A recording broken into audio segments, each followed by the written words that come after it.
Good morning, everyone. Welcome back. It's Terry. Welcome back to another edition of An Orchid Today.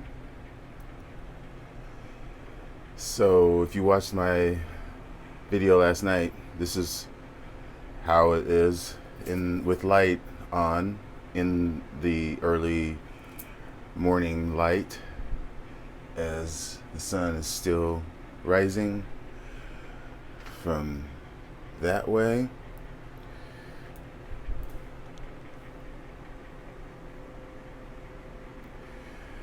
As I said in that video last night, for me to have still have a few outside, but to still have this much space, I believe one of the benches will go here, and then I'll put plants here, and then where that hole is down there, I'll probably put a bench there. And I could possibly roll one of the carts here, and I'd probably still be able to get out, or I could roll it and get past it.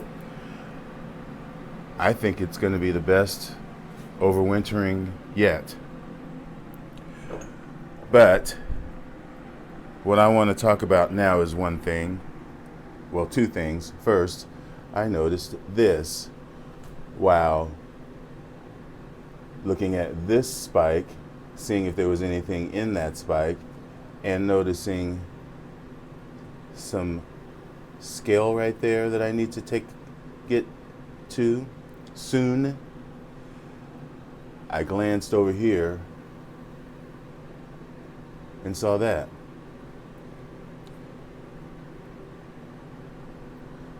That is not a polygora, that is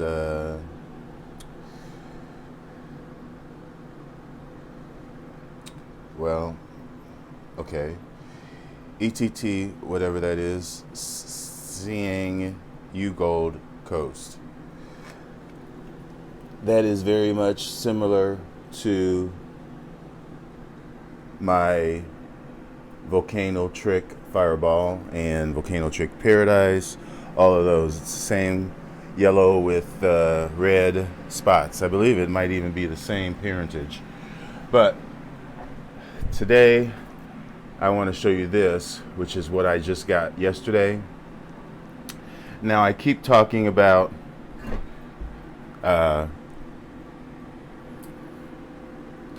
what am I saying? I keep talking about particular orchids that are highly sought after and highly coveted, such as I was talking yesterday about Victoria Regina as being one. I would say Bulbophyllum medusae is one, just because of its peculiarity and the way that it blooms. But this is another one that I would say, at least it is on my list, that I would say is a bucket list orchid. I called it something else, but I'm in the process of compiling that list as I see it, and as I think my list is similar to what the Orchid World is, Orchid World's list is, because the orchids that are on this list are orchids that we still would love to have, even if they don't fit within our growing environment, even if they will never grow there. Like Silogene cristata is one, for instance, that I would say everyone covets that orchid and wants to be able to grow it, because of the pure white flowers. They're large and they're fragrant. And everyone has probably tried to grow that orchid, even if you live in the South. But anyway, this is an orchid. Well, my point is of bringing up these coveted orchids is that me as an orchid hobbyist, and all of us, we are just like those collectors that started this whole craze, that had the money to hire orchid hunters to go into these jungles and rape the environment of these prized possessions and bring them back. And it was totally a status thing, but it was something that was active. It was something that was never, it was never ending, and it never stopped. The pursuit was always there, and that's how we are. That's how I am. My list is always the same, and I'm always looking for it. So this is the orchid that I'm finally getting around to talking about. It's an Burnham, but it's variety Longicalcar. Now, Burnham in itself, or any Angraecum to me, would be a good thing, even though they're fairly similar in nature and their scent is fairly similar and their habit is generally fairly similar. I still think they're very special, but this one is slightly different than just a standard Burnham. I do have an Burnham down there that's in spike, which is another name. Superbum is the same as Burnham. And this one has previously bloomed, but the difference between the two, there's two differences, but the main difference that is so more attractive is the spur is very, very long. There is a subtle difference in the lip as well, but the spur is what really makes this plant a standout plant. But there again, this plant has some negatives to it because, like Superbum, like a lot of Angraecums, it gets big, and this one gets bigger than most. Although this is bloom size, this is probably still considered to be a baby.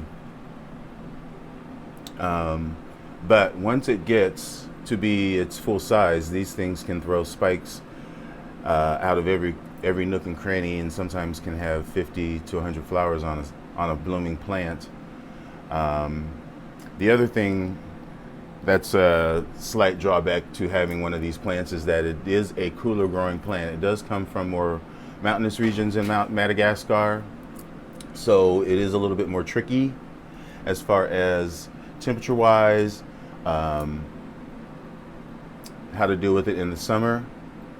Does still like a fair amount of light. As you can tell by the color, it is very light yellow, so you can see that it's been getting some very, very high light. I don't know if I'll be able to replicate that light, but having bought this plant blindly, and this plant was 45 bucks. I bought seedlings of this for 45 bucks. This was 45 bucks. And you can see the pups that are on here, and it is a previously bloomed plant, as I said. I will for sure post pictures, and here are the roots. The one other thing that's going to be tricky about these plants is this plant is primarily a lithophytic plant. So when it comes to repotting this plant, what I will most likely do is just leave it in that pot, or try to cut as much of that plastic, but then just set that into a bigger pot and then just put the media around that without trying to disturb it so much, because these plants can sulk for years if you disturb the roots. And when they're plentiful like this, it's just not worth it. If it were root bound in the pot, for sure, it would be most prudent to get that plant out of that pot and give it some fresh media. But in any event, I've talked for far too long.